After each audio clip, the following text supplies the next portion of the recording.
Dentre todas as heroínas da Jane Austen, a única que não tem a limitação financeira é a personagem Emma, na qual dá o nome ao livro Emma, onde nós vamos comentar aqui, eu vou comentar certos pontos, alguns que eu achei mais interessantes durante a minha leitura desse romance. Bom, se a Emma é a única heroína que não tem essa limitação financeira, e por que isso é tão relevante de falar aqui?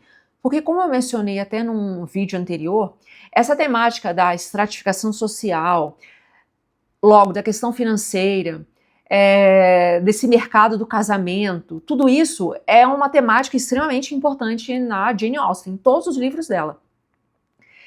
Então, isso é algo extremamente importante, onde ela não vai, em hipótese alguma, romantizar esse assunto, ela não vai idealizar o casamento, nem nada disso, pelo contrário, ela vai falar de um realismo nu e cru.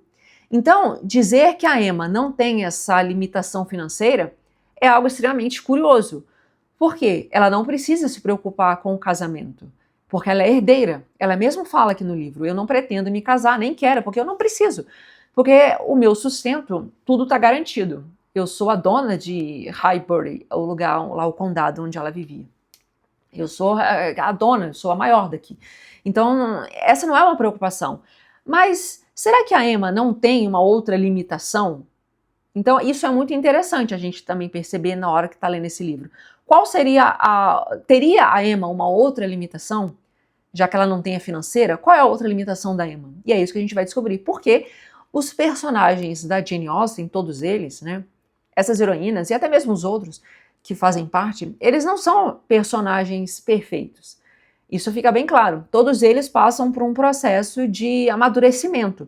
Né? É um romance, digamos, até de formação, poderia dizer. Mas todos eles passam por um amadurecimento. E com a Emma não vai ser diferente.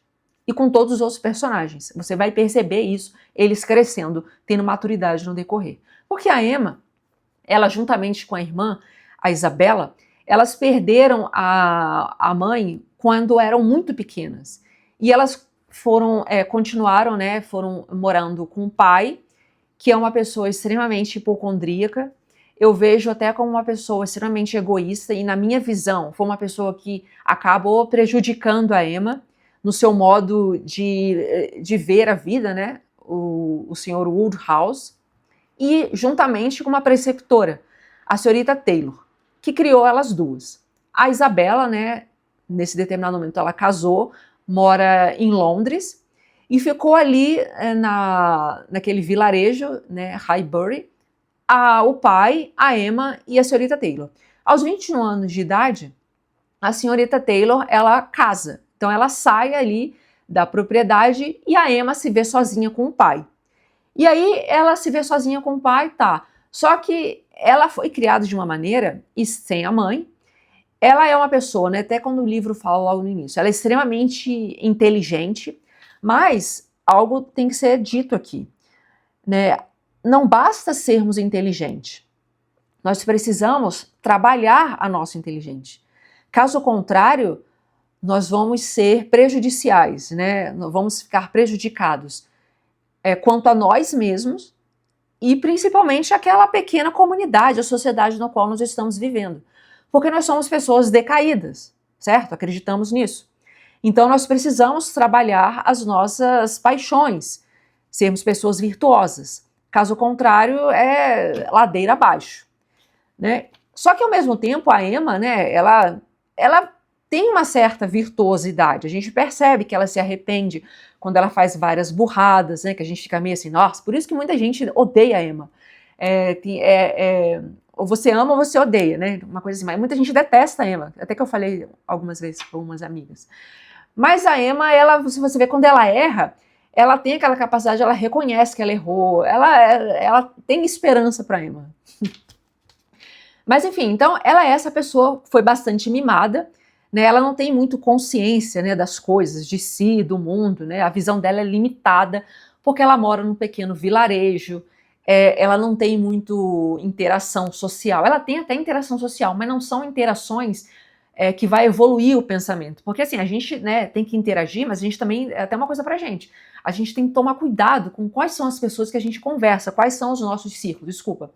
porque isso vai também nos ajudar a nossa mentalidade, a nossa visão de mundo, né, a nossa visão de nós mesmos.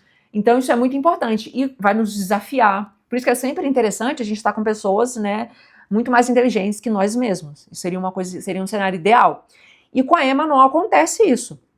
Então eu sinto que a Emma, como ela não tem uma certa visão de mundo, porque ela sempre ficou naquele vilarejo pequenininho, e como a estratificação social era muito grande na época, ela era meio que a dona do lugar, né? Então ela era meio que a maior, a mais inteligente, a mais rica, todo mundo respeitava, todo mundo tinha uma inferioridade, talvez até não, mas todo mundo se considerava inferior a Emma, a família dela.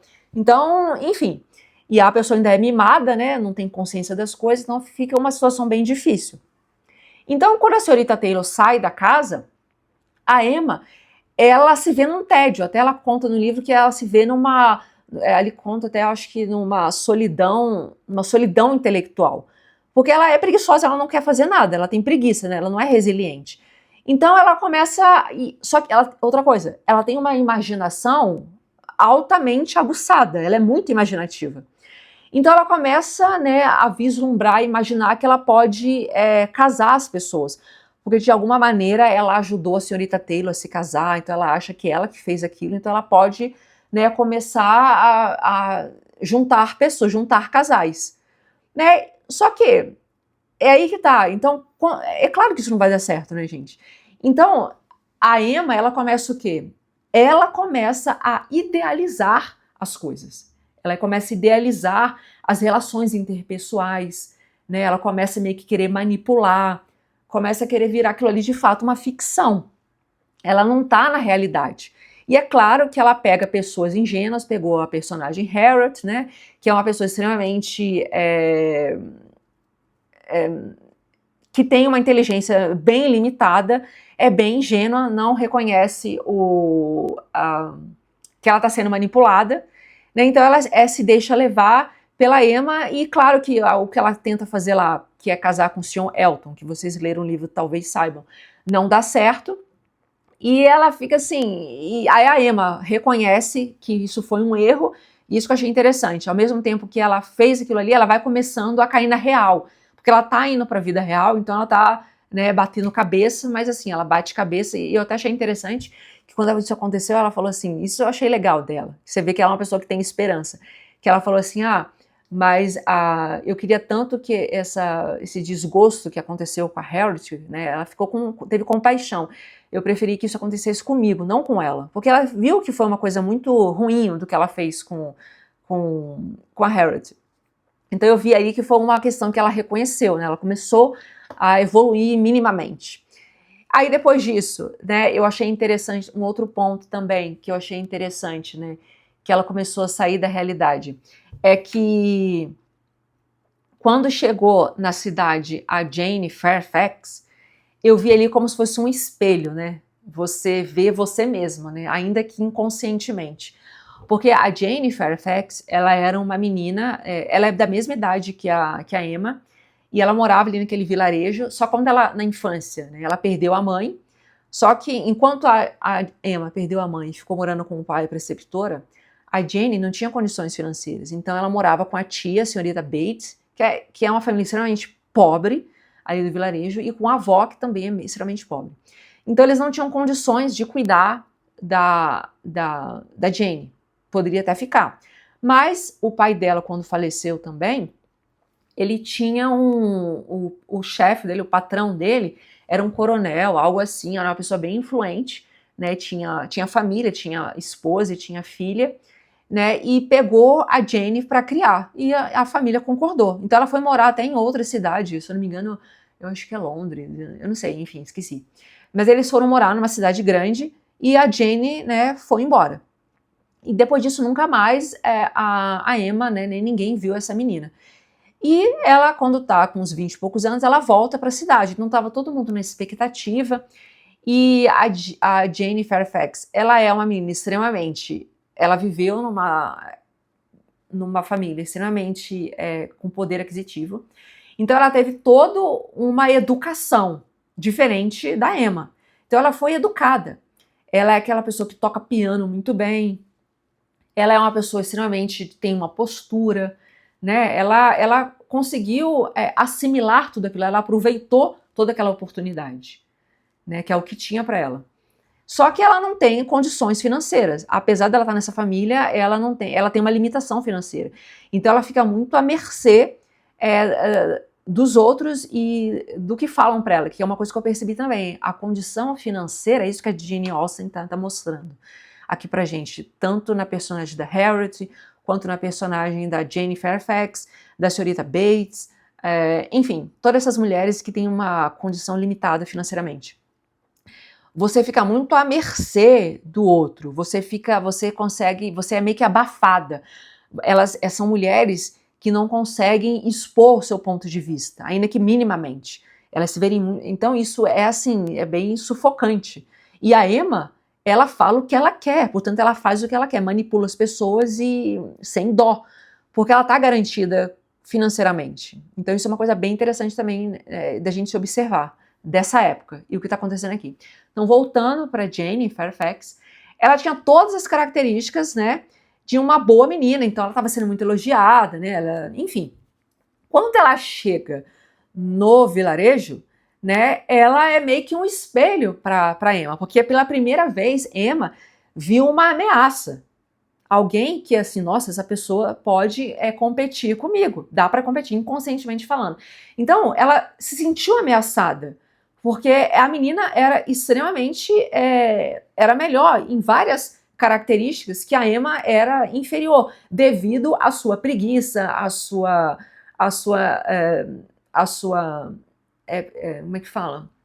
A sua preguiça, a sua vontade bem fraca mesmo. E a outra conseguiu ultrapassar, e que a Emma ficou para trás, em várias coisas que ela poderia ser melhor, tanto quanto a Jane Fairfax. Então isso foi um espelho para ela. E aí, nessa hora que ela se sentiu ameaçada, isso acontece muito na nossa vida também, né, que eu percebo. Ela começou a meio que difamar, junto com o Frank Churchill, um outro personagem também, que esse aqui também para mim é intragável. Ela começou meio que de picuinha, meio difamar a Jane, mas é uma espécie de inveja, né, de ciúme. Eu percebi isso claramente também. Porque é muito fácil, né, na nossa vida, a gente vir com observações politicamente corretas sobre determinadas pessoas ou situações, mas até um instante que aquela pessoa não está te ameaçando. A partir do momento que aquela pessoa te ameaça, aí a história muda. Aí só se você for uma pessoa muito evoluída, né, para você reconhecer que tem alguém melhor do que você. Mas na maioria das vezes não é o que acontece, é o que eu observo por aí. Então eu achei sensacional essa história aqui do livro da Jane Fairfax e da Emma.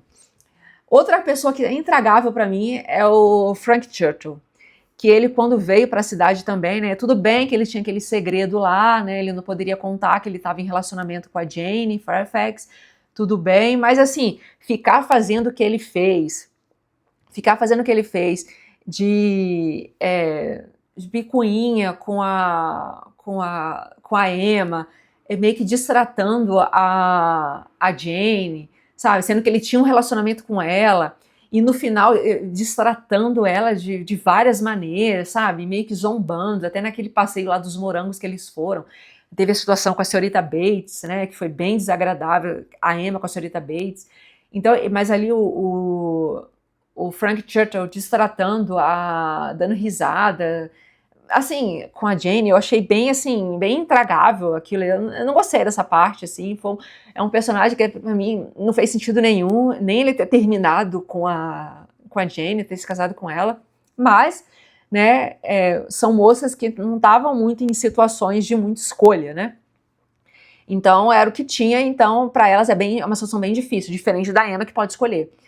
Então, assim, o fato até mesmo do Frank Churchill ser desculpado, né, fez aquela carta para a senhorita Taylor, todo mundo desculpou ele, ficou tudo muito bem, assim, aquilo ali para mim foi bem assim, eu não vi sentido nenhum naquilo, mas é o que temos.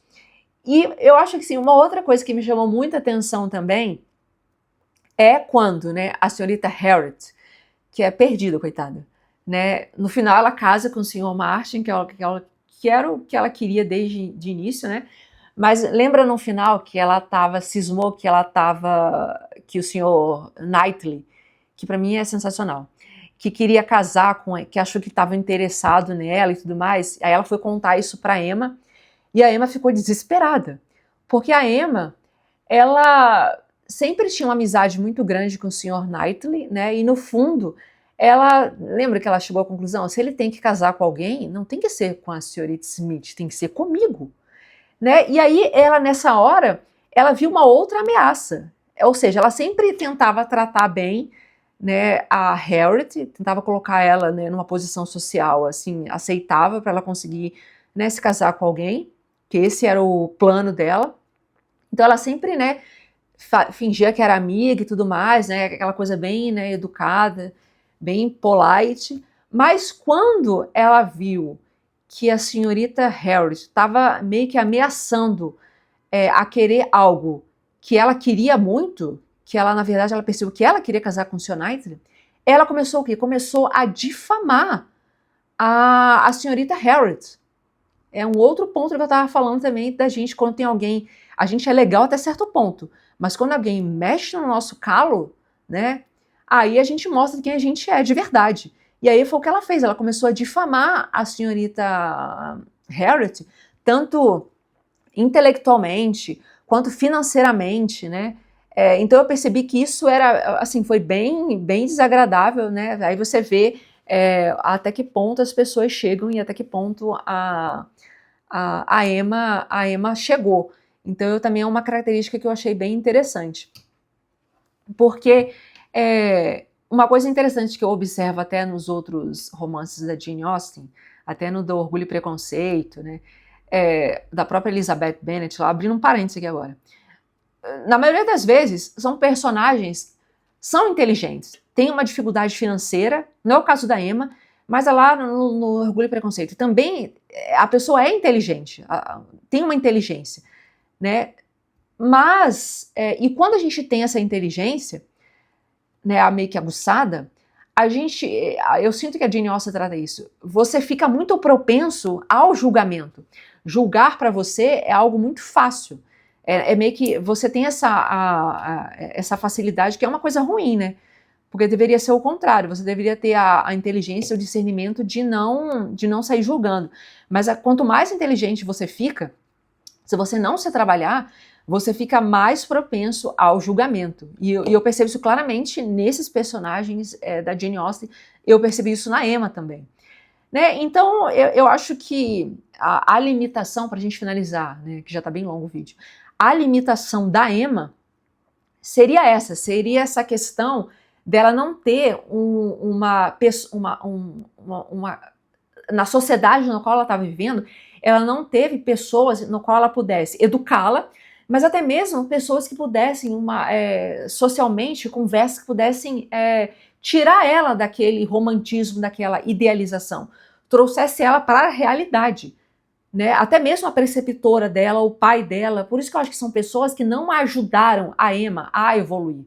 Né? Pelo contrário, foram pessoas que acabaram, de certa forma, prejudicando-a, trazendo elas para essa idealização das coisas, e não para a vida real, porque a vida real ela é complicada. Ela não é tão simples como a gente acha, né?